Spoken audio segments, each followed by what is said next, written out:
दोस्तों, बहुत समय पहले की बात है। किसी नगरी में एक युवक रहा करता था। वह युवक बहुत ही शर्मीला था। वह इतना शर्मीला था कि जब भी उसके सामने कोई नया व्यक्ति आ खड़ा होता तो वह उससे बात तक नहीं करता था।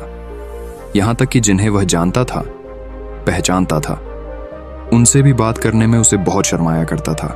वह उनसे भी ठीक से बात नहीं कर पाता था और अपनी इस समस्या के कारण वह खुद ही बहुत परेशान रहता था, क्योंकि वह अपने जीवन में कुछ कर ही नहीं पा रहा था। धीरे धीरे समय बीतता गया और समय बीतने के साथ साथ उस युवक की शर्माने की आदत भी बढ़ती चली गई, जिसके कारण वह अत्यधिक निराश रहने लगा, परेशान रहने लगा, चिंतित रहने लगा। उसे यह समझ नहीं आ रहा था कि वह अपनी इस समस्या से किस तरह से छुटकारा पाए। उसके घर वाले भी अब उसकी इस समस्या को लेकर बहुत चिंतित रहने लगे थे। वे सोचते थे, इसका क्या होगा, ये अपने जीवन में कुछ कर पाएगा भी या नहीं।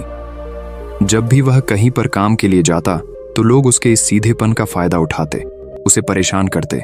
वह कुछ ज्यादा कह नहीं पाता था, जिसके कारण उसे कोई कुछ भी कह देता और वहां से चला जाता है। इन्हीं सब कारणों की वजह से उसका मन कहीं भी किसी भी काम में नहीं लगता।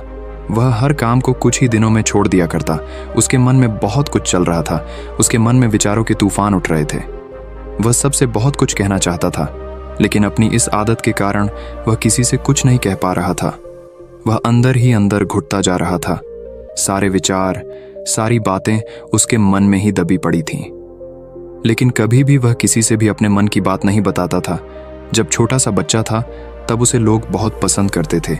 उसकी इस आदत को भी लोग सराहते थे।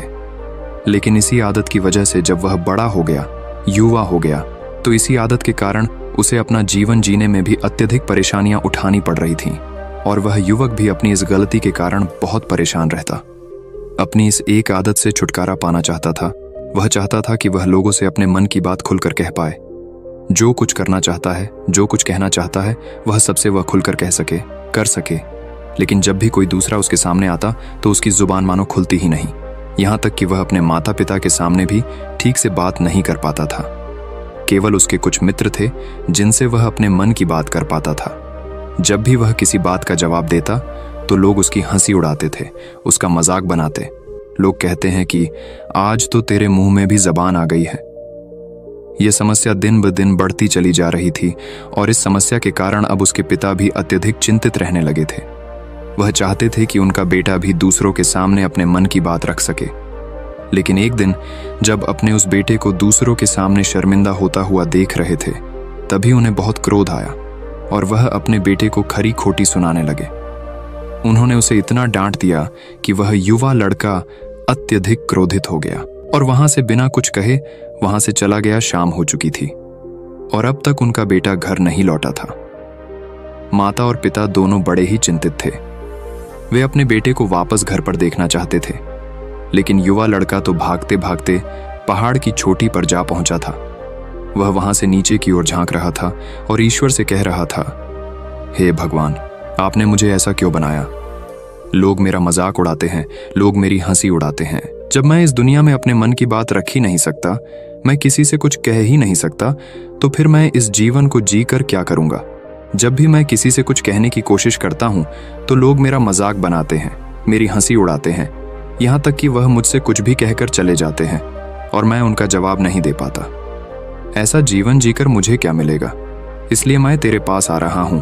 इतना कहकर जैसे ही वह युवक कूदने की तैयारी कर रहा था कि तभी पीछे से आवाज सुनाई पड़ी, बेटा, जान देना तो बहुत आसान है, लेकिन इस जान को तुम वापस नहीं पा सकोगे। जैसे ही ये आवाज उसके कानों में पड़ी, वह पीछे मुड़कर देखने लगा। उसने जैसे ही पीछे मुड़कर देखा, उसने पाया कि एक बौद्ध भिक्षु उसके पीछे खड़े हैं। उन्हें देखकर वह डर सा गया और अपने कदम पीछे खींच ली और चुपचाप वहां पर खड़ा हो गया। अपनी आदत के कारण वह उनसे कुछ कह नहीं पा रहा था। तभी बौद्ध भिक्षु उस युवक से कहते हैं, बेटा, क्या बात है?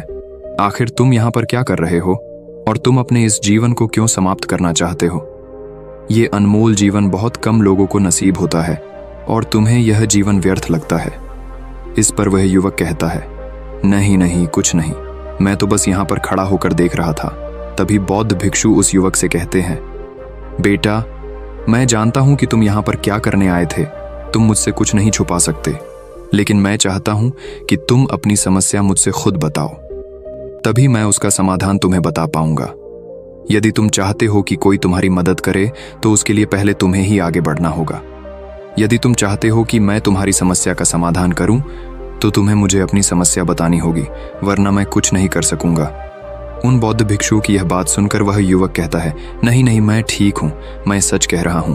उस युवक की यह बात सुनकर बौद्ध भिक्षु उस युवक से कहते हैं, ठीक है बेटा, यदि तुम नहीं चाहते कि मैं तुम्हारी मदद करूं तो कोई बात नहीं, मैं तुम्हारी बात पर विश्वास कर लेता हूं। लेकिन तुम्हें भी मेरी एक बात पर विश्वास करना चाहिए कि मैं तुम्हारी मदद के लिए ही यहाँ पर आया हूँ। तुम चाहो तो तुम अपनी समस्या मुझे बता सकते हो और मैं तुम्हारी इस समस्या का समाधान भी अवश्य करूंगा। इसका जवाब देते हुए युवक उन बौद्ध भिक्षु से कहता है, नहीं नहीं, मैं ठीक हूं, आप जाइए।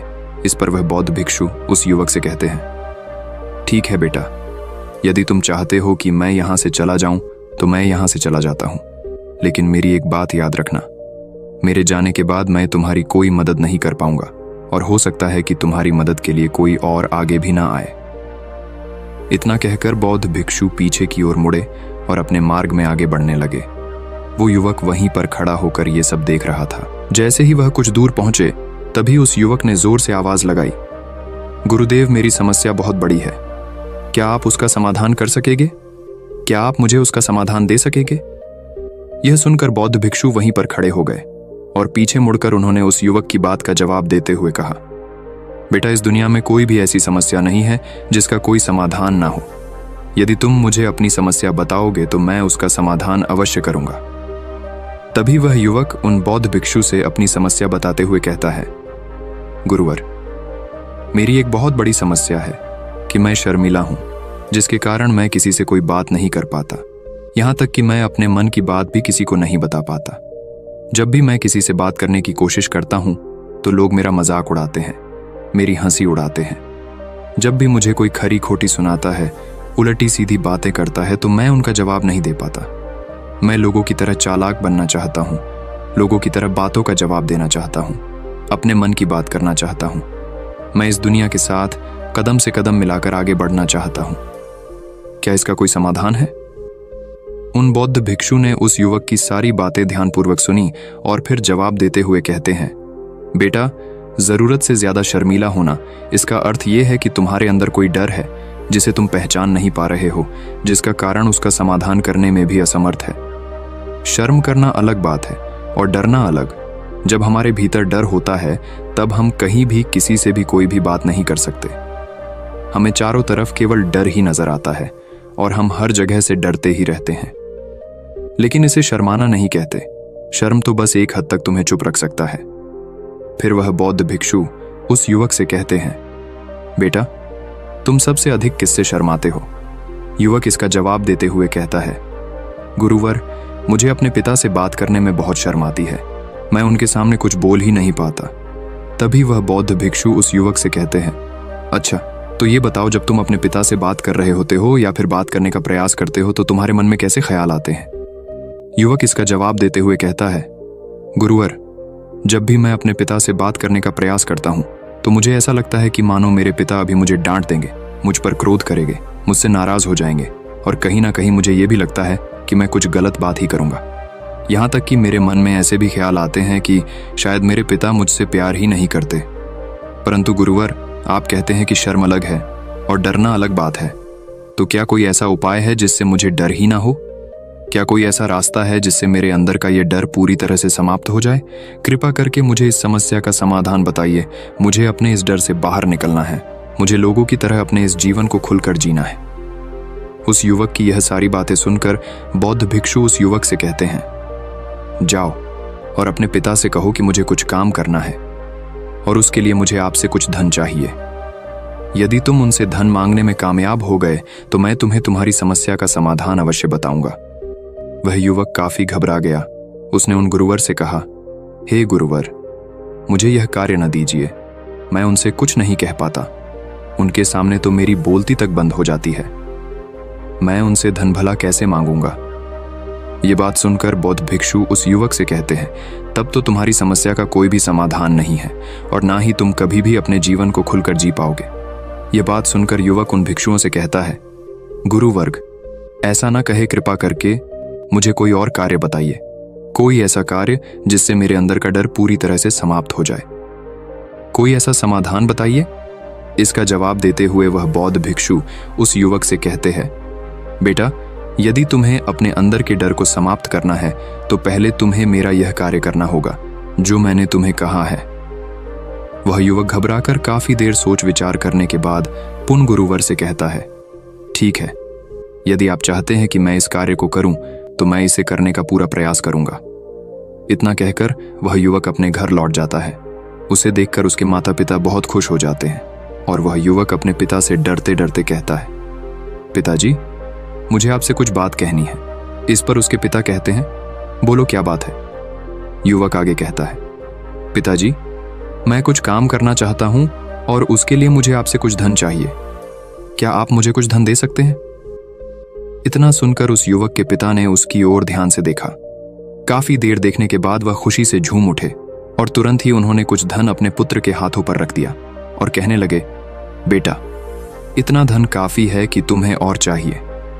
इसके जवाब में वह युवक अपने पिता से कहता है, नहीं नहीं पिताजी, इतना काफी है, मैं इतने से काम चला लूंगा। वह युवक को उस धन को लेकर तुरंत दौड़ा दौड़ा उन बौद्ध भिक्षु के पास लौटा और जो धन उसने अपने हाथों में ले रखा था उसे दिखाते हुए वह कहता है, गुरुवर, जैसा आपने कहा था मैं धन लेकर आपके पास आ चुका हूं। मैंने अपने पिता से धन मांग लिया है। अब मुझे आप मेरी समस्या का समाधान बताओ।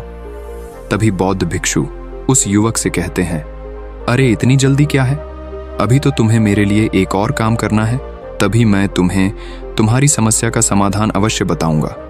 और यदि तुम मेरे लिए इस कार्य को पूरा नहीं कर सके तो मैं तुम्हें कभी भी तुम्हारी समस्या का समाधान नहीं बताने वाला।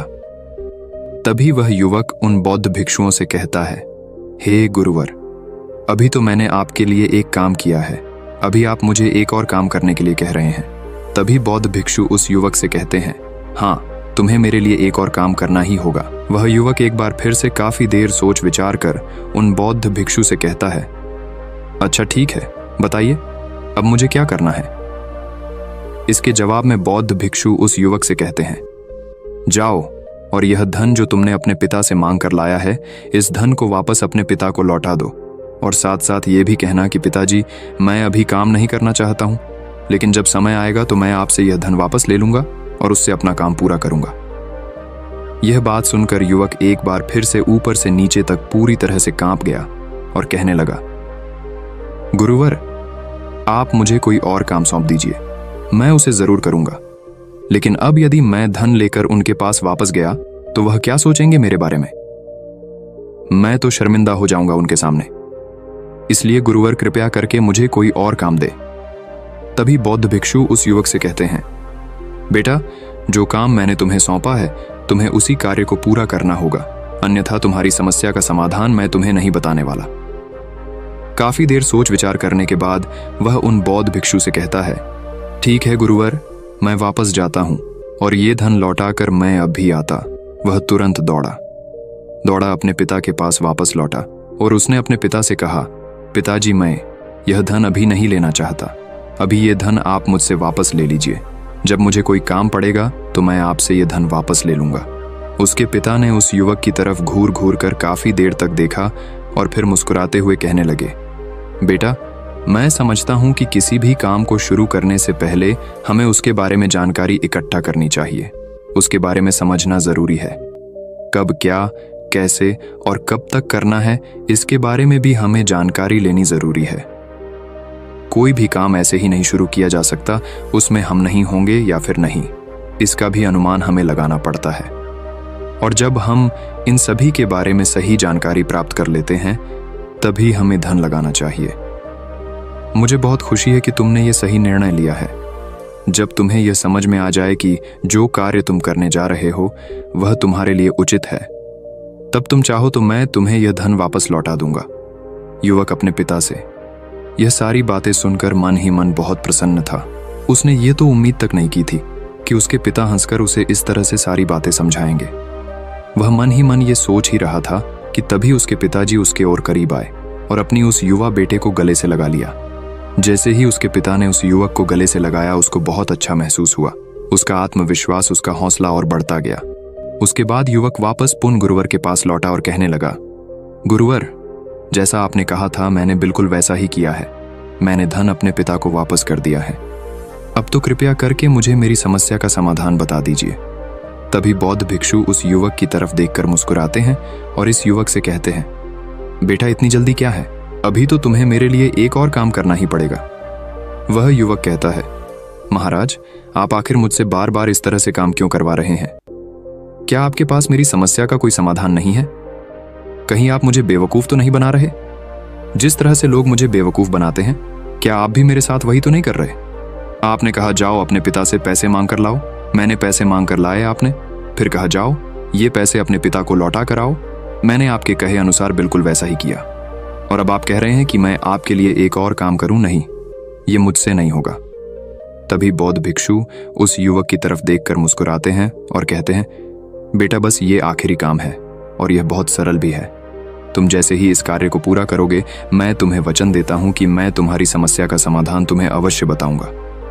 इस पर वह युवक फिर से एक बार सोच विचार करता है और उन बौद्ध भिक्षु से कहता है, ठीक है, लेकिन ये आखिरी काम जो मैं आपके लिए करूंगा, बताइए मुझे क्या करना है। तभी बौद्ध भिक्षु एक मूर्ति निकालकर उस युवक के हाथ में थमा देते हैं।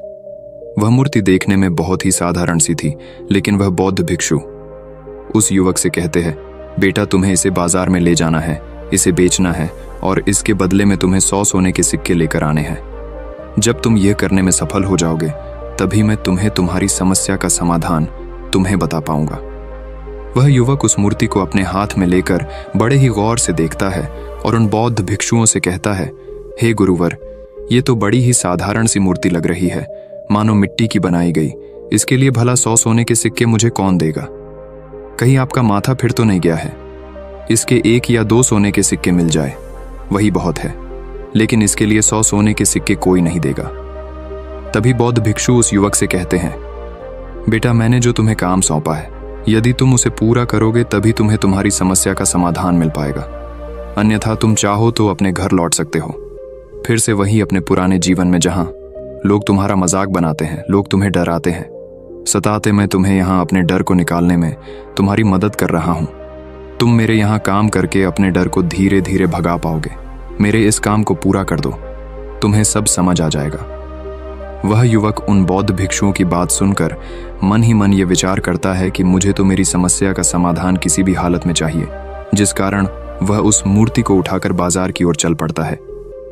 बाजार पहुंचकर वो एक जगह चुपचाप उस मूर्ति को लेकर खड़ा हो जाता है और इंतजार करने लगता है कि कोई आएगा और उसे उस मूर्ति के बारे में पूछेगा, और तब वह उस मूर्ति के लिए 100 सोने के सिक्के की मांग करेगा। देखते ही देखते काफी समय बीत गया, लेकिन अभी तक उसके पास कोई भी व्यक्ति नहीं आया था। उसने आसपास देखा तो लोग चिल्ला चिल्ला कर अपने सामानों को बेच रहे थे, जोर जोर से आवाज लगा रहे थे। उसने भी सोचा, यदि मुझे अपनी इस मूर्ति को बेचना है तो मुझे भी जोर जोर से आवाज लगानी होगी।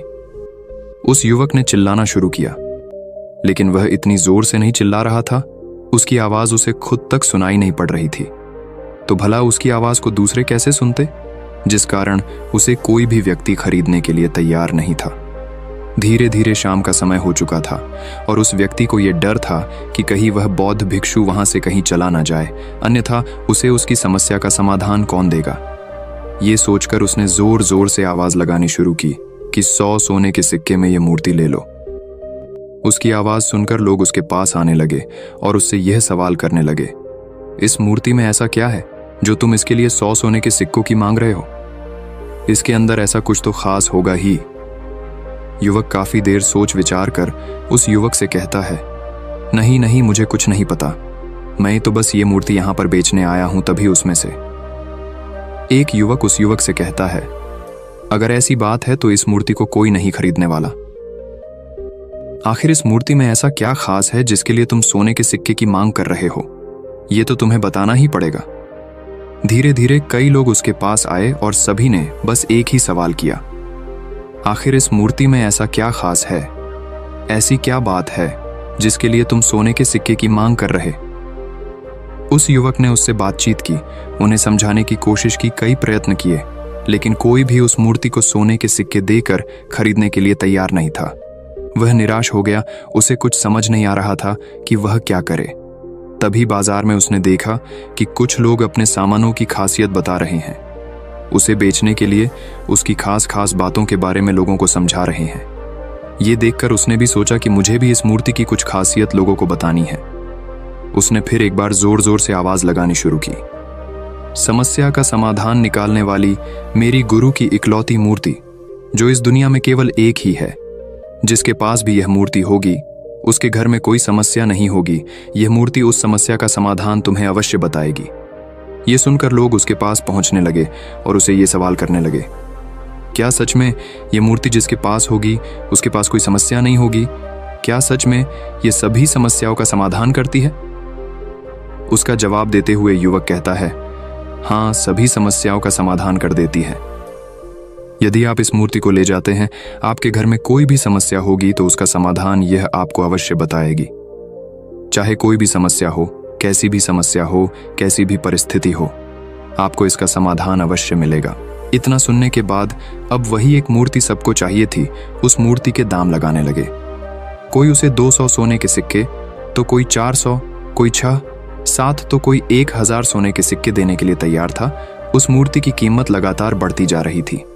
जैसे जैसे लोगों को पता चलता जा रहा था कि यह मूर्ति लोगों की समस्या का समाधान करती है, लोग उसे किसी भी कीमत पर खरीदने के लिए तैयार हो गए थे।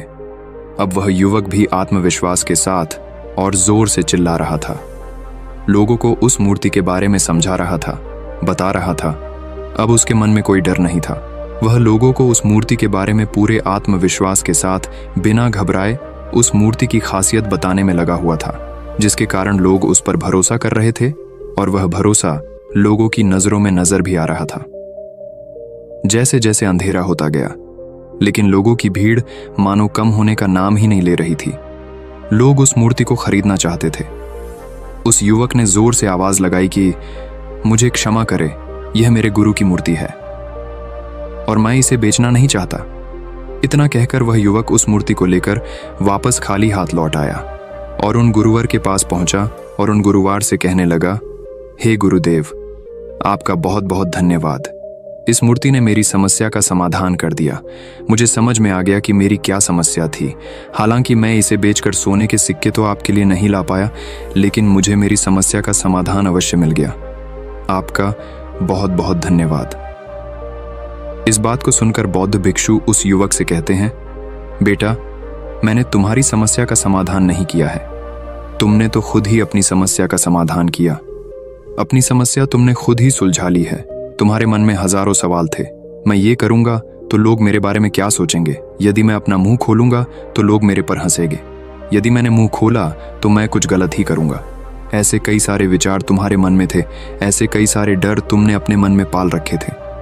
लेकिन जब इस मूर्ति के बेचने के दौरान तुमने उन हजारों लोगों का सामना किया, उनके सामने खुलकर अपनी बात रखी, उनके सामने खुलकर वह कहा जो तुम्हें कहना था, तो तुम्हारे मन का डर खुद खुद समाप्त हो गया।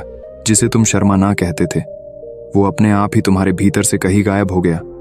युवक अपने गुरु की यह बात सुनकर अपने गुरुवार से कहता है, गुरुवर, आप सही कहते हैं। आपने आज मेरे मन में वो विश्वास जगा दिया है जिसे मैं अब अपने जीवन में कुछ भी हासिल कर सकता हूं। आपका बहुत बहुत धन्यवाद। डर को धीरे धीरे खत्म करने से ना ही आपको शर्म आएगी और ना ही डर लगेगा, और जब आपके भीतर का डर हमेशा के लिए समाप्त हो जाएगा तो आप अपने जीवन में जो भी कुछ करना चाहते हैं, जो भी कुछ पाना चाहते हैं, उसका रास्ता आपके लिए पूरी तरह से साफ हो जाएगा और आप अपने मार्ग पर तेजी से आगे की ओर बढ़ने में सक्षम भी हो जाएंगे। इसलिए लोग क्या कहते हैं, क्या कहेंगे, ये सब छोड़ दीजिए और खुद पर विश्वास कीजिए, क्योंकि आप ही हैं जो अपने इस डर का सामना कर सकते हैं। दोस्तों, सच्ची श्रद्धा से कमेंट में नमो बुद्धाय जरूर लिखिएगा। इस वीडियो को लाइक करें तथा अपने दोस्तों के साथ शेयर करें और हमें सब्सक्राइब करना ना भूलें। और हाँ, इस वीडियो से कोई भी सवाल है तो आप कमेंट में पूछ सकते हैं। अगर कोई नहीं है तो आप कमेंट में नमो बुद्धाय लिखना ना भूलें, क्योंकि आपकी कमेंट से हमें वीडियो बनाने का मोटिवेशन मिलता है। धन्यवाद।